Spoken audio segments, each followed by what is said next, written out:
Okay, so in this video, I'm going to do the derivation of the volume of a sphere. Okay, so if you haven't done this before, I'd encourage you to have a look at my video on a volume of a cone and then view this video. The maths involved in this video is for Year 11 Extension 1 students. The maths is quite involved. It's a difficult derivation. Okay, so let's put a title, volume of sphere. Okay, so let's axes. Okay, so a sphere is basically a circle rotated about the x or y axis. Doesn't make a difference. Let's rotate it about the x.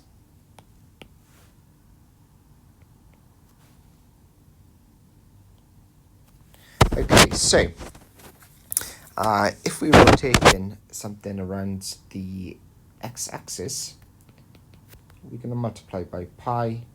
We can have limits. And that's our basic formula. Okay, so the challenge for us is to find the equation which we need to rotate and the limits.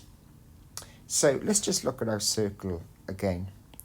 We're going to have a radius of r. It's going to give positive r minus r.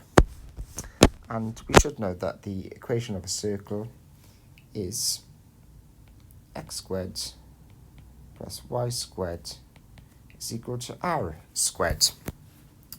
But we need y squared. So we can do some rearranging to get y squared is equal to r squared minus x squared. Okay, so let's perform this integration. I'm going to do it in yellow. Okay, so we've got pi. I'm going to do the limits later. R squared minus x squared. We're going to integrate with respect to x dx. And we're going to integrate from minus r to r. Okay, I'm just going to rub this out. Do it in black. Now, see if I can do the thickness. Okay, success.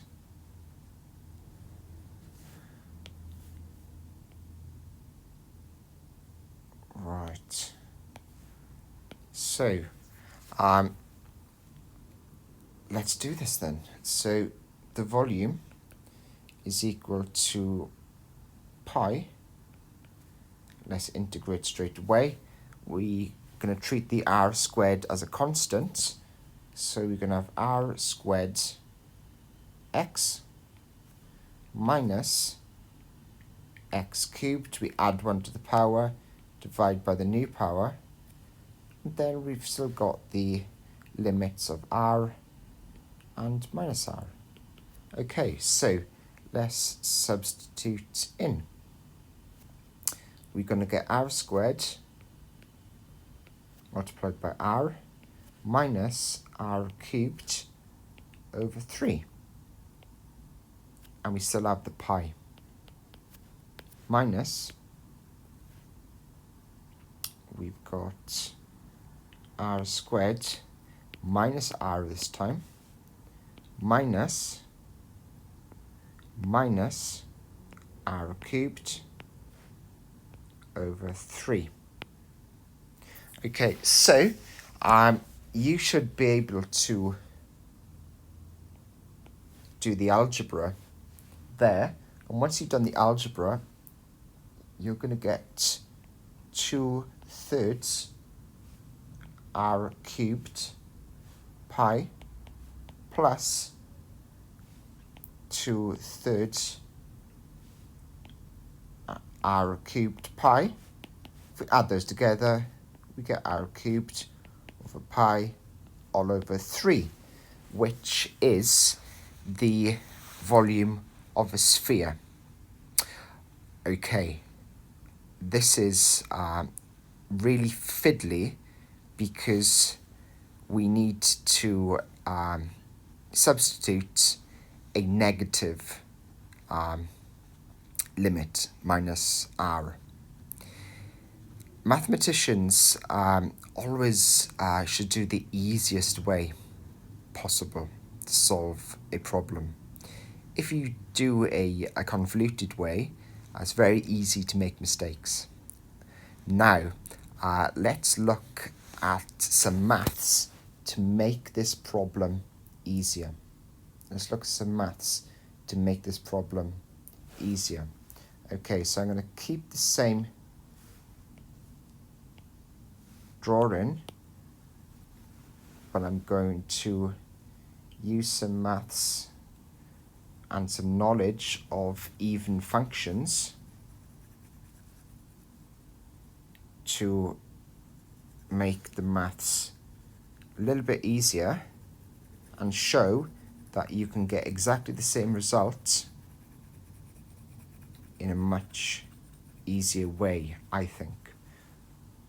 Okay, so we should have a basic knowledge of odd and even functions. Now, if a function is even,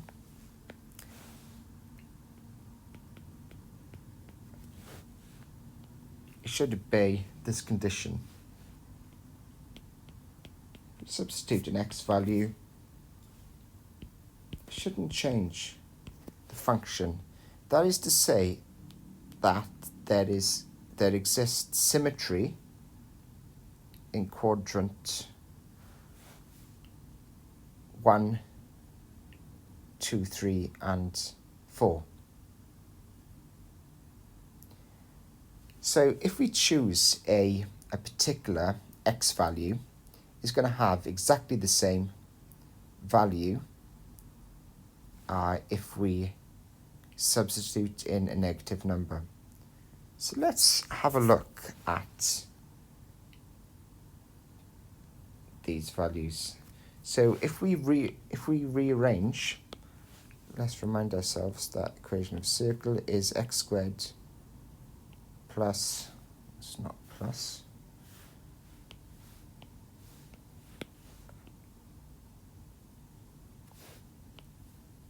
x squared plus y squared is equal to r squared. If we rearrange this, we're going to get the square root of r squared minus x squared. So let's test this.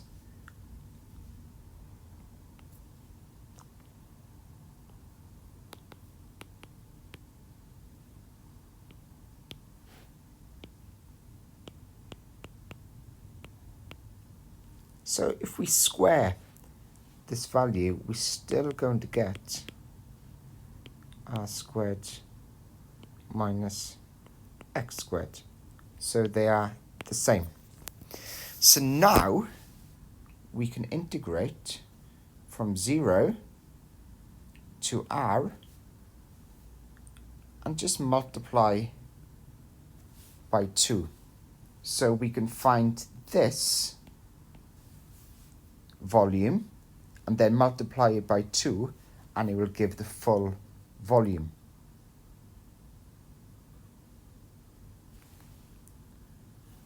Okay, so let's do that then.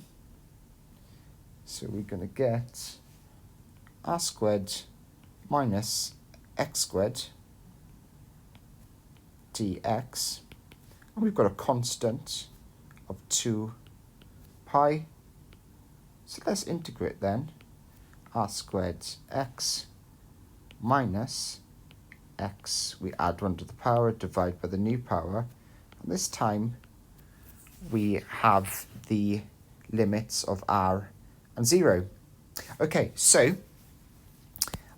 the 0 limit is just going to give 0, so we only need to plug in, substitute the r value, so we're going to get r cubed minus r cubed over 3. If we do some algebra, we can rewrite that as 3 over 3. So now we have 2 pi multiplied by 2/3 r cubed. It's going to give 4 pi r cubed over 3, which is the same as the previous derivation, but much, much easier, and it's using our mathematical knowledge of symmetry and odd and even functions. Thank you.